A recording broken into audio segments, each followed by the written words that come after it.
On Sunday, December 15, singing together, the choirs of Wesley A.M.E. and SPC will lead us in worship, and I believe our worship will be pleasing to God.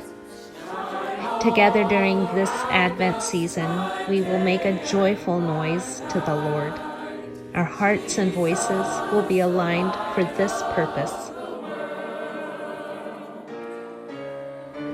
Our choirs have been learning music together, and because of the relationships they have been building with one another, they are more relaxed as they take musical risks.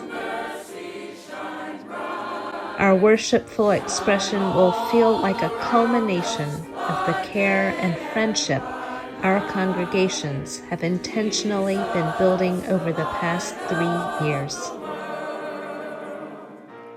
The particular idea to develop a friendship between Wesley A.M.E. and Swarthmore Presbyterian Church arose out of many recognitions.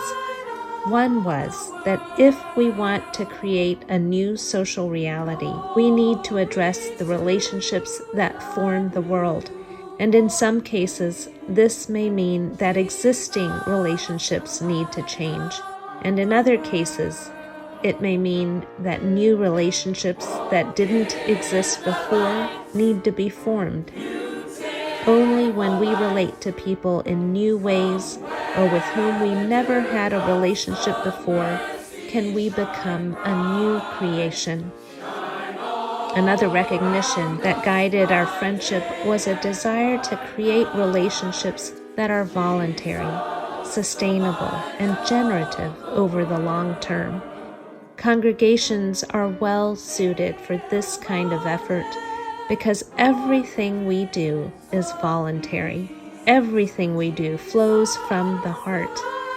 If an effort does not arise from the heart, we know it will not be generative and sustainable. As churches, worship is at the core of who we are.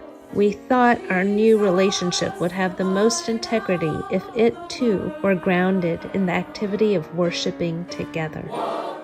So, ever since we came out of the pandemic, our congregations have been worshiping together one Sunday per month, alternating as guest and host. On December 15, moved by the leadership and example set by our choirs, SPC and Wesley A.M.E. will manifest the reach of God's love. We are not as we were before. In us, God is doing a new thing. The relationships we cultivate in the community, like our friendship with Wesley A.M.E., are made possible by your generosity in supporting the ministry of SPC. Thank you.